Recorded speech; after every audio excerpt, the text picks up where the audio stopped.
ఓ నీ దుంపదేగా మీరెక్కడ తయారయ్యారురా బాబు అని తిట్టిన తిట్టు తిట్టకుండా తిట్టేటట్టు చేసిండ్రు రామ్ చరణ్ ఫ్యాన్స్ అనేటోళ్ళు. అరే మీరు ఫ్యాన్స్ ఏందిరా బాబు అనుకునేటట్టు ఆగమాగం చేసిండ్రు. అభిమానానికి కొద్దిగా హద్దు పద్దు అనేది ఉంటది. ఇగో గీళ్ళకు అవి ఏం లేనట్టే ఏ తిరగ చేసిండ్రో చూడండి.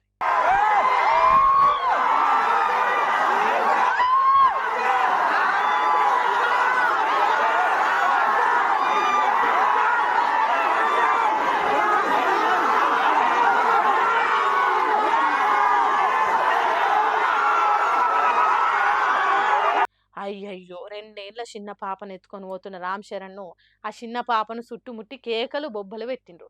గిదేనా అభిమానం అంటే? గిట్లనేనా ఇష్టపడే హీరోని ఇబ్బంది పెట్టేది? ఏ ఒక్కళ్ళు కూడా కాసింత జ్ఞానము, ఇంగితము, ఇజ్జత్ ఉన్నట్టు మెదలకుంటే ఇలాని అభిమానులని ఎట్లా అంటారు చెప్పుండ్రి? మొన్న రామ్ చరణ్ భార్య ఇద్దరు కవల పిల్లలు. ఓ పాప, ఓ బాబుకి జన్మనిచ్చిందని చెప్పుకున్నాం గదా! హాగో హీరో రామ్ చరణ్ తన బిడ్డ క్లింకారని ఎత్తుకొని అపోలో దవాఖానకు అడిగి చేరిండు. అట్లా వస్తాడనే ముచ్చట ముందుగాలనే తెలిసింది కావచ్చు ఫ్యాన్స్ అనేటోళ్ళకు. రామ్ చరణ్ బిడ్డను ఎత్తుకొని కారు దిగిండో లేదో కళ్ళు తాగిన కోట్ల తీరుగా పిచ్చుకుక్క కరిచినోళ్ళ తీరుగా ఓ ఓ అని మొత్తుకున్నాడు.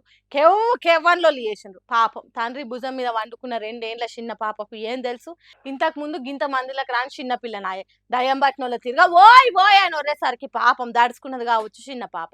ఫ్యాన్స్ అయితే ఏంది, ఎంత అభిమానం చూపెడితే ఏంది, గిట్లా చేస్తే ఎవరికైనా కోపం వస్తది. అందుకే రామ్ చరణ్ మస్తు కోపంగా అనిపించిండు. అయినా ఆ ఆక్రోశాన్ని అదిం పెట్టుకొని అందరిని దాటుకొని ముందటికెళ్ళిపోయిండు. నీ ఫ్యాన్స్ మొఖం అంగడి పోను. మీరేం ఫ్యాన్స్ రా?